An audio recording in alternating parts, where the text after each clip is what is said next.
Welcome to Industrial PLC Application.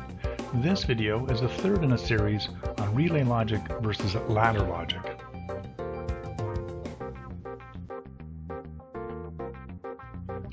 Ladder logic is similar to its ancestor relay logic, but it behaves differently. Let's begin by looking at the similarities. Both use vertical rails to represent the potential power for the circuits. Relay logic uses line 1 and line 2 to identify the start and finish of each line or rung of control. PLCs have unidentified left and right rails. Relay logic uses unique symbols that represent the different inputs and output types, and can have their inputs after the final output of the rung.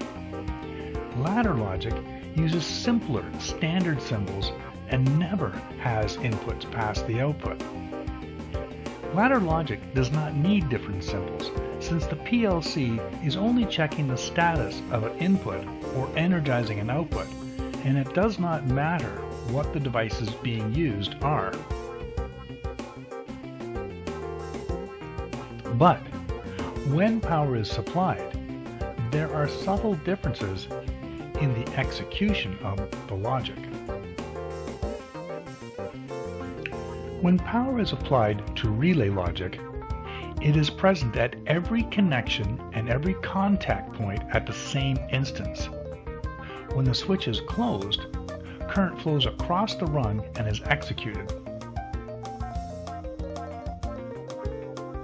With ladder logic, the power flows through the topmost line first, and if successful, the output is registered as true, but not instantaneously energized. But if the topmost line is not true, the logic returns and tries again using the next alternative logic. If that doesn't work, the logic returns and tries the next alternative logic. If it does not find a true path, the output is registered as off, and the scan goes on to the next run. If it does find a true path, the output is registered as true, but not immediately turned on.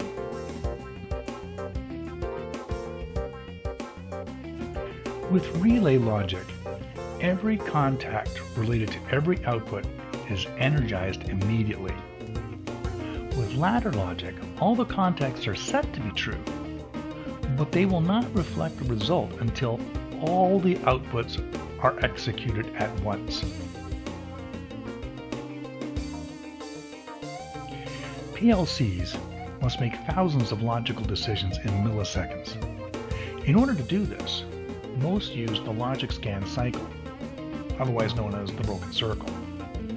The processor follows this procedure. Scan all the inputs and register their state.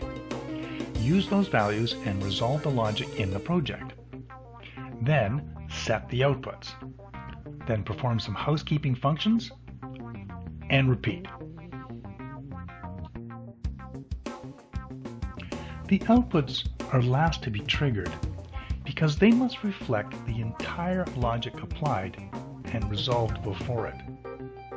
If an output is triggered more than once, it's most likely that the last ordered state will be the one that is executed. In other words, last order wins.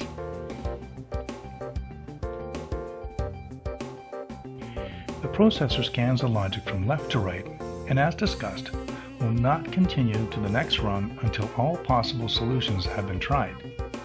Then, the scan returns to the left rail and resolves the next rung of logic reading left to right, and so on. When all the rungs and programs have been scanned and the outputs are energized or de-energized as required, the scan returns to the top of the project and repeats.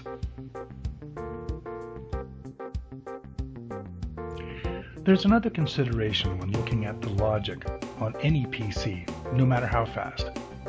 The logic status displayed lags the actual current state of any part of the program due to the communications and the broken circle. The PC receives updates during the housekeeping segment of the circle. That information then has to be processed by Windows and Connected Component Workbench, so it ends up being a little stale. There's another consideration when looking at the logic on any PC, no matter how fast. The logic status displayed lags the actual current state of any part of the program due to the communications and the broken circle. The PC receives updates during the housekeeping segment of the circle. That information then has to be processed by Windows and Connected Component Workbench, so it ends up being a little stale. This may seem to give the advantage to relay logic, but relay logic is never on a computer, showing the state of the inputs and outputs, and it must be cross-referenced manually. Ladder logic can be quickly cross-referenced in Connected Components Workbench. One last word regarding the broken circle. Not all manufacturers of PLCs, and even Allen Bradley's larger, more sophisticated PLCs, use the broken circle. They tend to use a different method of processing the I/O and resulting logic. The ControlLogix family, for example, has two processors, where one is dedicated for I/O communications. These use a change of state method of logic scan. This is not to confuse the issue, but to make you aware that not all PLCs operate exactly the same way, and you should be prepared to read the free manual.